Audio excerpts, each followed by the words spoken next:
Hello po sa inyong lahat mga ka-crypto. Ako po si Pinoy Crypto Trader at sa video na ito ay atin pong pag-uusapan ang tungkol sa balitang ito kay XRP kung saan ay meron pong isang tanong rito kung saan ay naghahanda na nga ba si XRP sa isang massive price surge or isang malakihang pag-angat at mabilis na pag-angat sa presyo. Kaya yan po ang ating pag-uusapan sa balita na ito. Pero bago po tayo magpatuloy ay nais ko lamang po munang bigyang linaw ang aking disclaimer kung saan ang nilalaman po ng video na ito ay hindi po ito isang financial advice. For education and information purposes lamang po ang layunin nito. Maliban po dito ay nais ko na rin pong magbigay babala na wala pong kahit anumang group chat ang Pinoy Crypto Trader. Ayan po mga crypto, sabi ni Arman Shirinyan ay XRP might be ready for further price surge. Market data suggests. Ayan. Base raw po sa datos na ipinapakita ng market ni XRP ay mukhang ito ay magkakaroon ng patuloy na pag-angat sa presyo. At hindi lamang ito basta-basta na pag-angat sa presyo. Tinatawag po itong price surge. Ibig sabihin ay mabilis po yung kanyang pag-angat. Yan, yung nakakagulat na pag-angat kasi mabibigla po tayo. Hindi natin inaasahan na bigla na lamang itong tatalon. Kaya yan, as cryptocurrency enthusiasts keep an eye on the ever-dynamic market, XRP is drawing attention with its recent price action that could be signaling a potential for a significant price surge. Here's an analysis of the current XRP chart and the latest headlines that could be influencing its market movements. Ayan, XRP price analysis. Meron naman po tayong technical analysis na aking ginawa kanina. Video na aking in-upload kanina. Pero sa aking sariling technical analysis po 'yan. Pero yung mga technical analysis po dito ay mula po sa iba't ibang mga kilalang analyst. 'Yan. Mga sikat na mga analyst. Yan po yung pinagbabasihan ng mga news outlets dito na katulad ni You Today.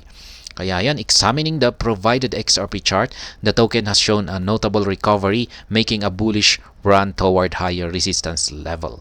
The movement is underscored by crossing off short-term moving averages above long-term ones, suggesting bullish momentum.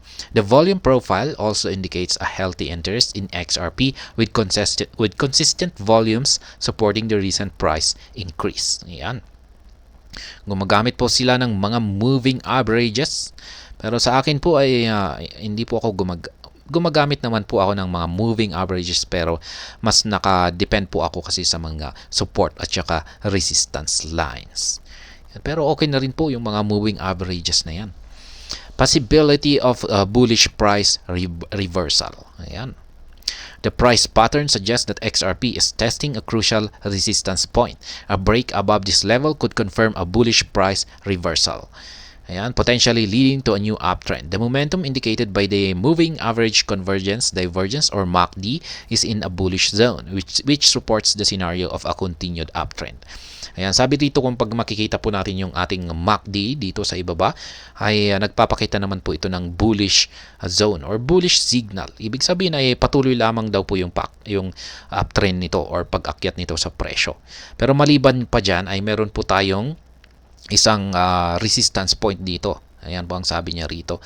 At kung pag nabasag po yung resistance line na ito, ay ito na rin po ang magbibigay ng isang ng signal or hudyat para patuloy na umakyat ang presyo ni XRP. Kaya ayan, ganun din po sa ating technical analysis dito kay XRP.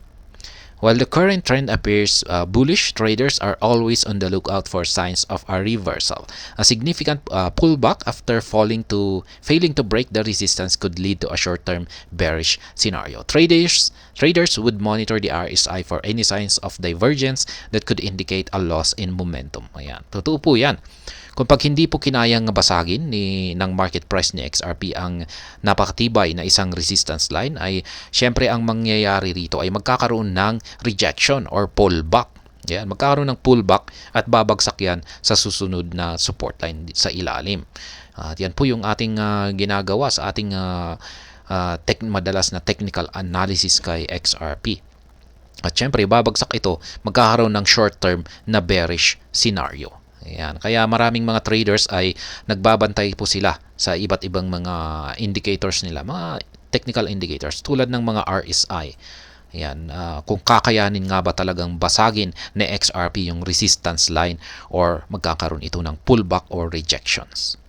Kaya yan, recent news has been favorable for XRP, which could be adding to the investor frenzy. Ayan, pagdating naman daw po sa mga balita ay panig po. Magaganda po yung mga lumalabas na balita kay XRP na ayan, positive po yung pananaw ng mga news, mga balita kay XRP.